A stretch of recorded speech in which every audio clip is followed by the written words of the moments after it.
Masa mahasiswa yang menolak Undang-Undang TNI sempat bertahan hingga Jumat dini hari di halaman DPRD Yogyakarta. Keributan sempat mewarnai unjuk rasa saat polisi berusaha membubarkan massa.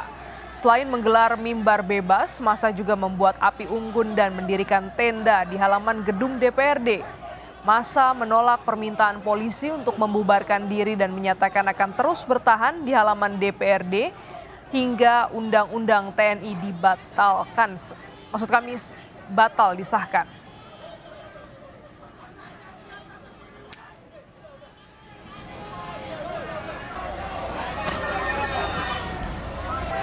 Unjuk rasa mahasiswa menolak pengesahan revisi Undang-Undang TNI terjadi di gedung DPR RI Senayan, Jakarta. Massa menilai proses revisi Undang-Undang TNI tidak transparan. Massa mahasiswa menolak Undang-Undang TNI yang disahkan DPR dan pemerintah dalam rapat paripurna kemarin pagi.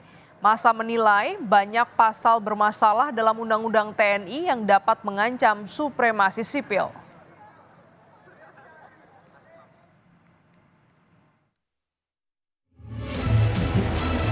Aksi unjuk rasa menentang pengesahan revisi Undang-Undang TNI terjadi di sejumlah daerah Kamis sore.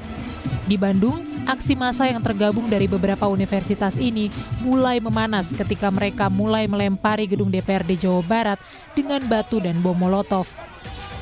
Beberapa pendemo mencoba masuk ke dalam gedung DPRD. Kawat berduri yang telah dipasang di pagar depan dipotong dengan menggunakan alat pemotong besi. Sementara di Semarang, Jawa Tengah, aksi mahasiswa menolak pengesahan RUU TNI berlangsung ricuh. Peserta aksi yang mau memasuki gedung DPRD Provinsi Jawa Tengah dihalau petugas kepolisian. Peserta aksi yang berada di dalam halaman gedung DPRD akhirnya keluar setelah terus didesak petugas kepolisian. Aksi saling dorong juga terjadi di Tasikmalaya, Jawa Barat. Sejumlah mahasiswa memaksa masuk ke gedung DPRD Kota Tasikmalaya, namun dihadang polisi. Setelah bisa diredam, mahasiswa akhirnya bertemu Ketua DPRD. Massa mendesak Ketua DPRD untuk menandatangani tuntutan, namun ditolak Ketua DPRD. Tentunya setiap masyarakat punya pendapat sendiri tuh berkaitan dengan hal itu. Tapi ini kan lebih kepada kewenangan pusat yang sudah melakukan persetujuan terhadap RUU TNI ini. Koordinator aksi Muhammad Syahrial mengatakan mahasiswa Tasikmalaya sepakat menolak RUU TNI yang disahkan oleh DPR RI karena pembahasan RUU TNI cacat konstitusional. Sebenarnya tuntutan mengenai penolakan pengesahan Undang-Undang TNI cukup di situ. Kami mahasiswa Tasikmalaya tegas bahwasanya Undang-Undang TNI harus cabut.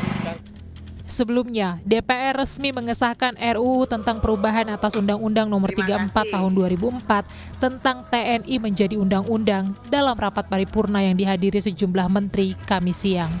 Tim Liputan, Kompas TV.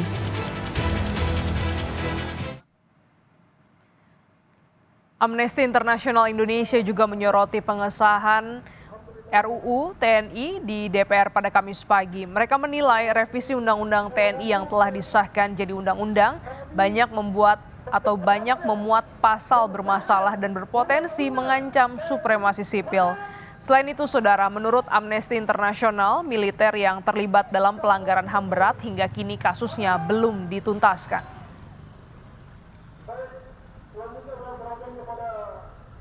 Berbagai pihak sudah menyatakan penolakannya sejak minggu lalu. Masih banyak pasal yang bermasalah di sana, di mana diduga akan mengembalikan militer atau ABRI terhadap jabatan-jabatan aktif di sipil yang diduga akan mengancam supremasi sipil. Dan juga kami menyayangkan proses yang tidak transparan, tidak akuntabel. Sampai sekarang kami masih belum mendapatkan draft resmi hingga ini disahkan. Kami meminta persetujuan fraksi-fraksi terhadap rancangan undang-undang tentang perubahan atas Undang-Undang Nomor 34 Tahun 2004 tentang Tentara Nasional Indonesia, apakah dapat disetujui untuk disahkan menjadi undang-undang? Terima kasih. Di tengah polemik, DPR tetap mengesahkan RUU tentang perubahan atas Undang-Undang Nomor 34 Tahun 2004 tentang TNI menjadi undang-undang dalam rapat paripurna. Usai paripurna, Ketua DPR Puan Maharani kembali menegaskan jika proses pembentukan revisi Undang-Undang TNI tetap mempertahankan supremasi sipil. Puan juga berjanji DPR siap memberikan penjelasan kepada para mahasiswa terkait hal-hal yang dirisaukan dari revisi Undang-Undang TNI. Jadi kami berharap dan menghimbau adik-adik mahasiswa yang saat ini mungkin masih belum mendapatkan penjelasan atau keterangan yang dibutuhkan, nanti kami siap untuk memberikan penjelasan bahwa apa yang dikhawatirkan, apa yang dicurigai, bahwa ada berita-berita yang kemudian revisi Undang-Undang TNI ini tidak akan sesuai dengan yang diharapkan, insya Allah tidak. Menteri Pertahanan Syafri Samsudin menyebut tidak ada dui fungsi militer dalam Undang-Undang TNI yang disahkan DPR. Menhan juga membantah isu adanya wajib militer bagi warga sipil. Jadi tidak ada wajib militer di Indonesia lagi, tidak ada di fungsi di Indonesia lagi. Jangankan jasad arwahnya pun udah nggak ada. Ya.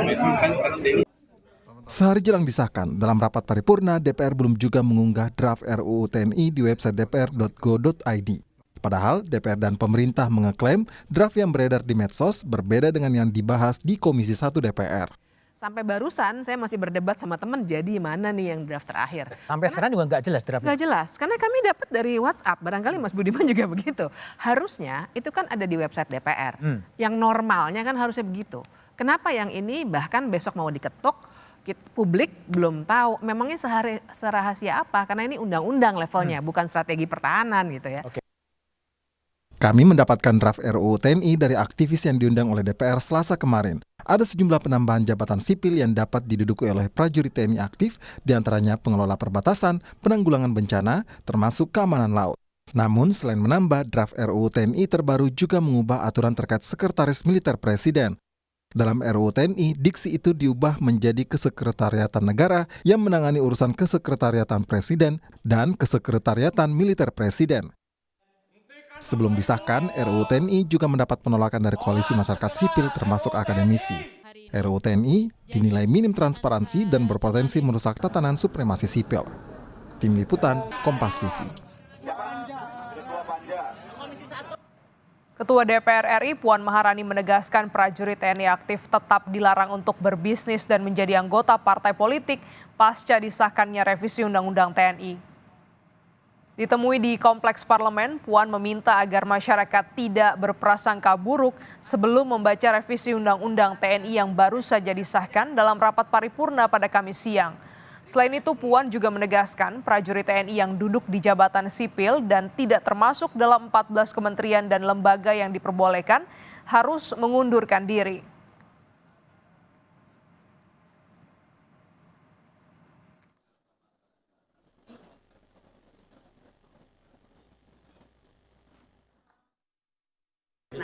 Tetap dilarang, tidak boleh berbisnis, tidak boleh menjadi anggota partai politik, dan ada beberapa lagi itu harus, dan bahkan kalau di luar dari pasal 47 bahwa cuman ada 14 kementerian lembaga yang boleh diduduki TNI aktif, yang TNI aktif itu harus mundur atau pensiun dini. Jadi tolong jangan ada kecurigaan, jangan salah berprasangka dulu. Mari kita sama-sama baca dengan baik setelah undang-undang ini disahkan.